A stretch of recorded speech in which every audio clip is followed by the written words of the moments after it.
Welcome to episode 7 of Angela Watson's Truth for Teachers.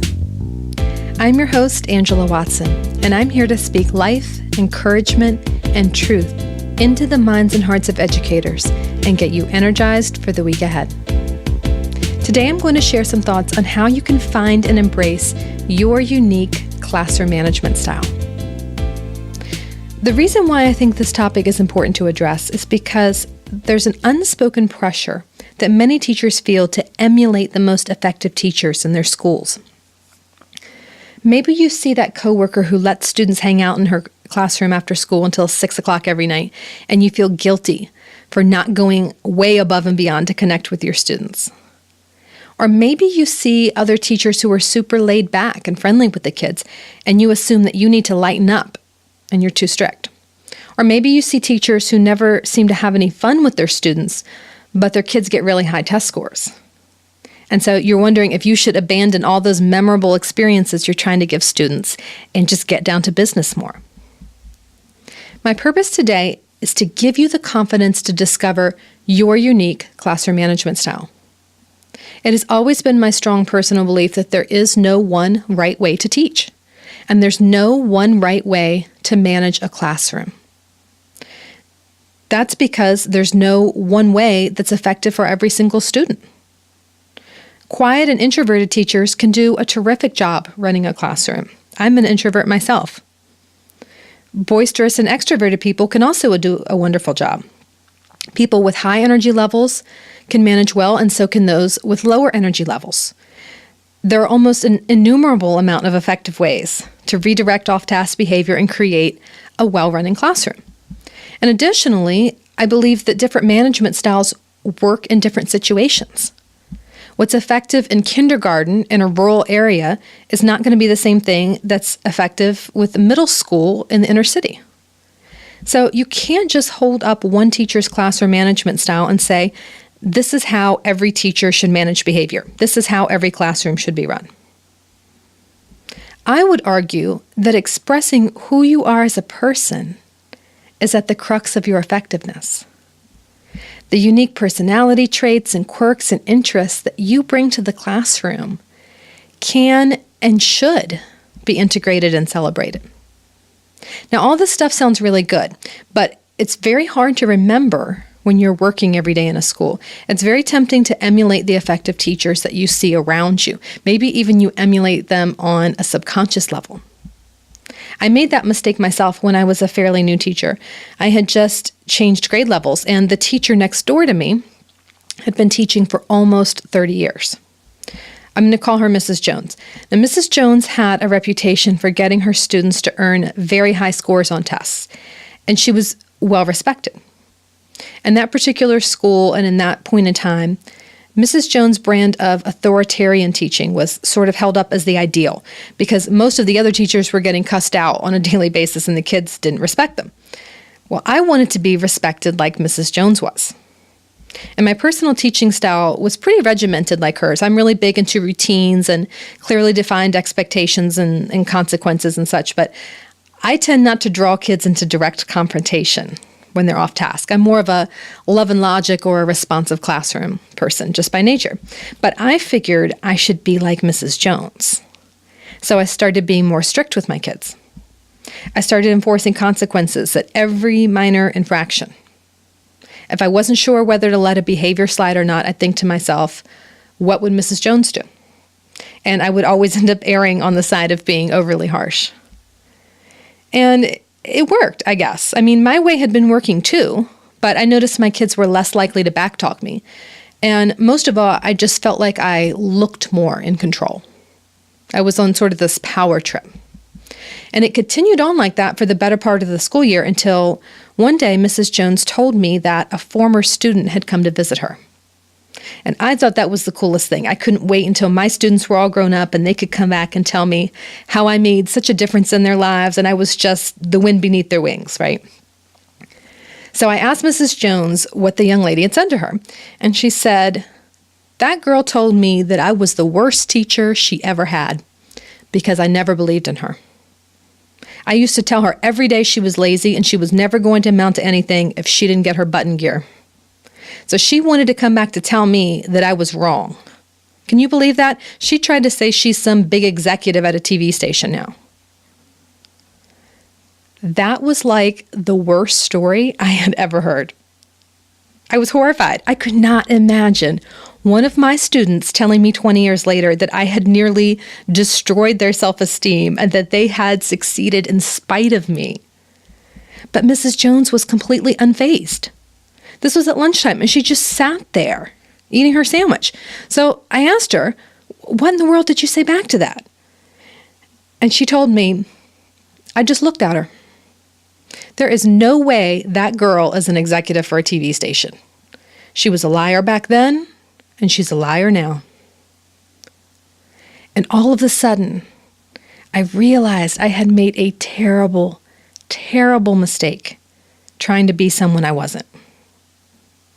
I was trying to emulate something that I didn't fully understand and that I didn't consider the long-term implications of.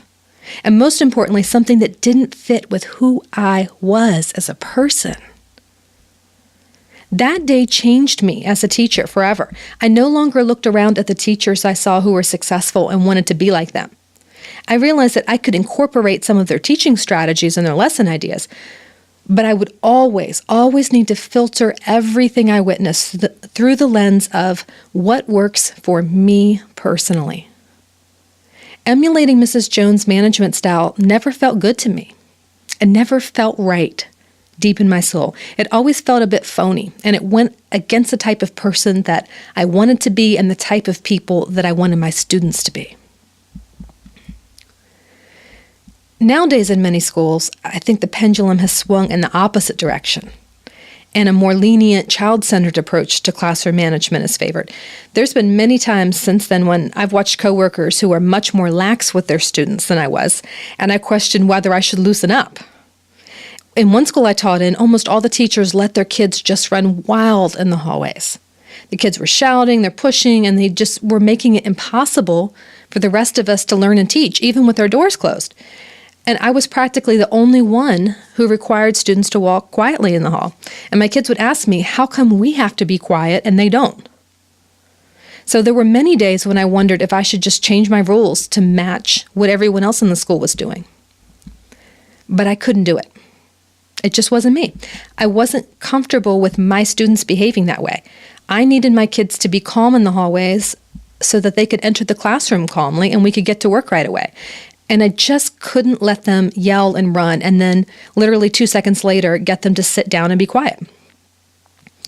It all comes back to my point that there is no one right way to manage or lead a classroom. I don't think that every teacher should insist on straight and quiet lines, and I also don't think that those of us who prefer more orderliness need to loosen up. Every teacher in every class is unique, and decisions about classroom management really should be made on an individual basis. And I think they should be flexible and open to changing as circumstances change. On one side of the spectrum, we have management styles that are so lenient that it creates chaos and it interferes with student learning. And on the other side, we have a style that's so strict, it destroys children's sense of worth. But for most of us, most of the time, the choices we make in the classroom don't fall on those total opposite ends of the spectrum. There's a huge gray area in the middle. And I think we have to have the confidence in ourselves to figure out where we stand and feel good about it. I'm encouraging you today to evaluate the way you are running your classroom and be really honest with yourself about how well it's meeting the needs of you and your students. If you were doing things that feel icky to you, that's really the best word for it, right? Icky. Just because you see other people doing it, then it's time to expand your repertoire of teaching strategies. It's time to figure out something else that you can really stand behind. I also want you to evaluate whether or not you're doing things that you know are not effective for your students. If your management style is not strong enough and it's keeping some of your kids from learning what they should, or if your management style is too strong and you can tell that you're breaking some of your students' spirits, then please, for the sake of your kids, get real with yourself about that. It's nothing to be ashamed of. Every single one of us does things on a daily basis that we regret and we wish we could take back. That's perfectly normal. But the difference between an effective teacher and an ineffective one is self-reflection. Do you take the time to evaluate what is really working for you and your kids? Are you willing to confront your shortcomings head on and look for a better way? Are you open to learning from other people? Not copying their style, but choosing bits and pieces that mesh with who you are as a person and how you know your classroom should be run. I'd like to leave you with a motivational quote for the week ahead that I call the takeaway truth. And today's quote is from Maya Angelou, who said, "People will forget what you said. People will forget what you did. But people will never forget how you made them feel." And I think that should be our guiding principle as we uncover our own unique classroom management styles. It's not so much about what we say or do. It's about how we make kids feel. You can make a child feel like the scum of the earth, even if you never issue a punishment. And conversely, you can make a child feel empowered and capable of change, even as you confront their misbehavior. As we consider the choices we make about how to run our classrooms and how to lead our students, we have to also give consideration as to how those small choices make us feel and how they make our students feel, because ultimately, that's what we're all going to remember. Thanks for listening. Have a fantastic week. You can do this. And remember, it's not going to be easy. It's going to be worth it.